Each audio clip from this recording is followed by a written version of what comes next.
Convex mirror में से किसको कन्वर्जिंग मिरर, किसको डाइवर्जिंग मिरर बोलते हैं? कॉनकेव डाइवर्जिंग और कॉन्वेक्स कन्वर्जिंग। तुम्हारा क्या विचार है? Would you like to take a call from phone of friend और इसको लॉक कर दें? क्या फोन ऑफ फ्रेंड में जाएंगे या लॉक करेंगे, क्या करेंगे? बोलो। लॉक कर देंगे, मतलब लॉक करेंगे इसमें कि कॉनकेव कॉन्वर्ज डाइवर्जिंग है और कॉन्वेक्स। अच्छा, ये जो लैंग्वेज है, कहाँ गया रे बाबा, ये कॉन्वर्जिंग और डाइवर्जिंग का जो कहानी है ये है क्या? कॉन्वर्जिंग का क्या मतलब है और डाइवर्जिंग का क्या मतलब है? बोलो तो, थोड़ा डाउट है।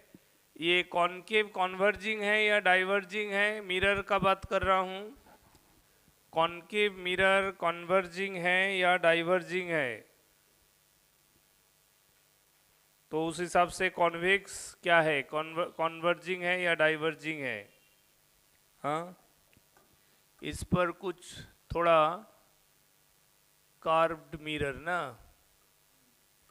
इस पर थोड़ा क्या बोलते हैं उसको, रोशनी डालो।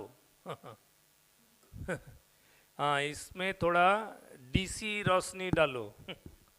डीसी सर्किट का, ठीक है। अगर उसमें अभी तो न्यूक्लियर रोशनी का बात हो रहा है सब जगह, लेकिन फिलहाल तुम डीसी सर्किट से ही रोशनी डालो। बोलो, कन्वर्जिंग है। हम लोग दो मिरर के बारे में पढ़ेंगे, एक है कॉनकेव मिरर, है ना, और दूसरा है कॉन्वेक्स मिरर। Convex mirror. अब कौन कॉन्वर्जिंग है, कौन डाइवर्जिंग है? कॉन्वर्जिंग का मतलब क्या है, डाइवर्जिंग का मतलब क्या है? तो कॉनकेव इज कॉन्वर्जिंग, समझ में आया? उल्टा बोल रही थी। Concave is converging, convex is diverging.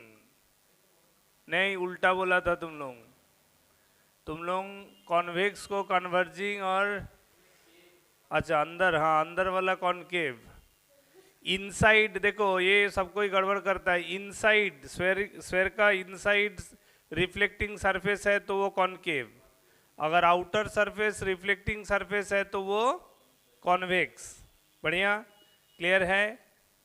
ये है सिल्वर आउटसाइड, तो ये हो गया कॉनकेव, ठीक है ना।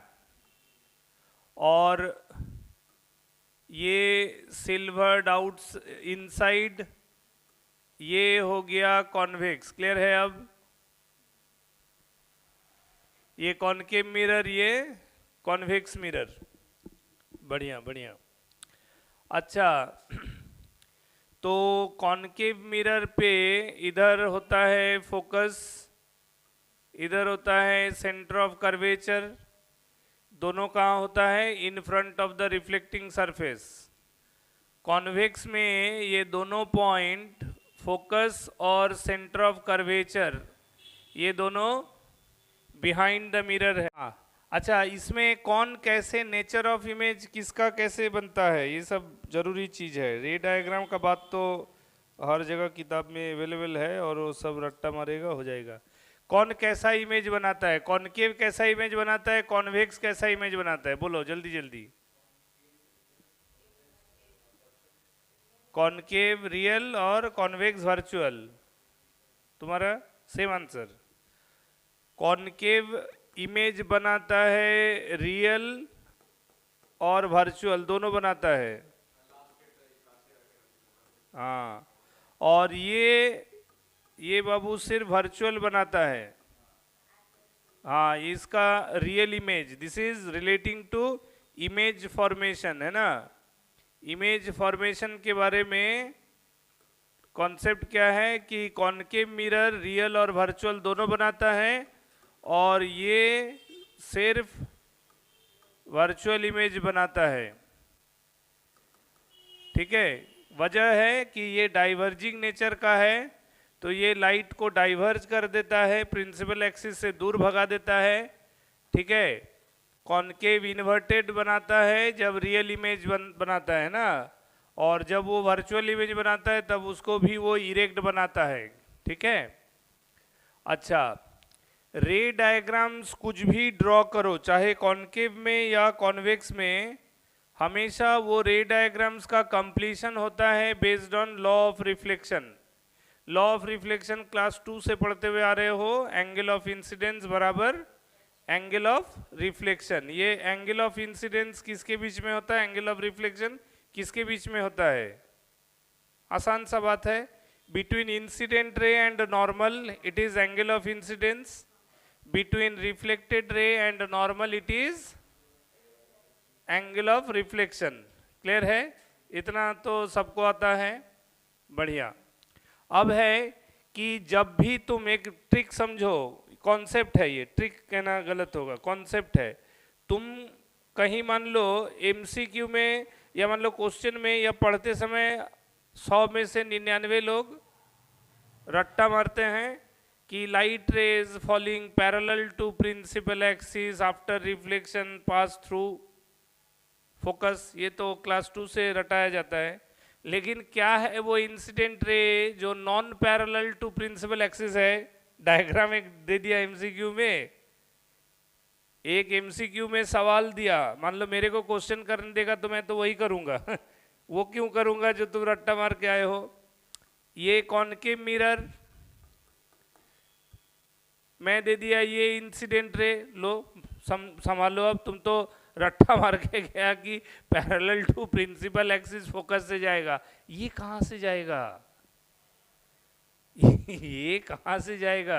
ये तो भाई पैरेलल टू प्रिंसिपल एक्सिस नहीं है। अगर तुमको ये दिया और इसका प्रोबेबल रिफ्लेक्टेड रे के बारे में 4 ऑप्शन दे दिया कि it is passing between pole and focus, between focus and centre, beyond centre, through focus, through centre, क्या होगा? तो देखो क्या होगा, तय ऐसे करना है कि देखो अल्टीमेटली ये जो भी लाइट रे कहीं से भी आए कॉनकेव मिरर को हिट करे, बात को समझ रहे हो? लाइट कहीं से भी आए कॉनकेव मिरर को हिट करे, वो तो लॉ ऑफ रिफ्लेक्शन का काम करेगा ना। तो भाई नॉर्मल के साथ इंसिडेंट रे का एंगल बनेगा ना, एंगल ऑफ इंसिडेंस, यही ना कह रहे हैं कि एंगल ऑफ इंसिडेंस बनेगा between incident ray and normal. तो नॉर्मल वो लाइन होता है एक स्फेयर का जो रेडियल लाइन, तो रेडियल लाइन हमेशा सेंटर से पास करेगा। तो हर वो इंसिडेंट रे चाहे वो parallel to principal axis draw करे, converging incident ray, diverging incident ray with respect to principal axis, सारा का सारा नॉर्मल भाई यही है। जहां भी इंसिडेंट रे आके मिरर पे हिट करेगा, इंसिडेंट रे कॉनकेव मिरर में या कॉन्वेक्स मिरर में कहीं भी जाके हिट करे, कैसो भी आए, पैरेलल टू प्रिंसिपल एक्सिस आए या non parallel to principal axis आए, कर्वेचर को जहां हिट करेगा उस पॉइंट को सेंटर ऑफ कर्वेचर के साथ जोड़ दो, so this is the normal. तो तुरंत तुमको एंगल ऑफ इंसिडेंस दिख गया, तुरंत एंगल ऑफ इंसिडेंस दिख गया। अब तय करो, अब तुमको तय करना है कि इसका रिफ्लेक्टेड रे पोजीशन कहां होगा, यही ना बात है, रिफ्लेक्टेड रे पोजीशन कहां होगा। तो जान के रखो कि ये जो लाइन है ना, अच्छा जो लाइन, दूसरा एक और बात करते हैं, देखो एक बेसिक आर्गुमेंट, बेसिक नॉलेज। अगर मैं इसी पॉइंट पे एक light ray parallel to principal axis draw करता हूं तो तब हमारा एंगल ऑफ इंसिडेंस ये, सेम पॉइंट पर मैंने एक कॉन्वर्जिंग इंसिडेंट रे लिया, एक पैरेलल इंसिडेंट रे लिया, ठीक है। दोनों के लिए normal for this particular point of hitting on the curvature, normal line तो इंटैक्ट है, वो चेंज हो रहा क्या? चेंज हो रहा क्या? नहीं ना हो रहा। तो इसका मतलब है एंगल ऑफ इंसिडेंस जो ये कॉन्वर्जिंग इंसिडेंस रे के साथ था वो ज्यादा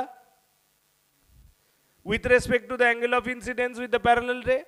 तो हम लोग इतना तो सबको रट्टा मारा हुआ है कि जो प्रिंसिपल एक्सिस से पैरेलल जाएगा वो रिफ्लेक्ट होने के बाद फोकस से पास करेगा, इसमें कोई डाउट है क्या किसी को? तो यानी कि ये एंगल ऑफ रिफ्लेक्शन है इस केस में for this set of yellow coloured zone, है ना। अच्छा, तो जाहिर सी बात है अब for this particular colour of light, जो कि एंगल ऑफ इंसिडेंस मैंने आई लिया है जो कि I1 से ज्यादा है, तो इसका करस्पॉन्डिंग एंगल ऑफ रिफ्लेक्शन भी ज्यादा होगा कि नहीं, हाँ या ना। तो यानी कि वो लाइट रे विद इन पोल और फोकस के बीच में जाएगा। जनरल आर्गुमेंट समझ में आया कि नहीं आया?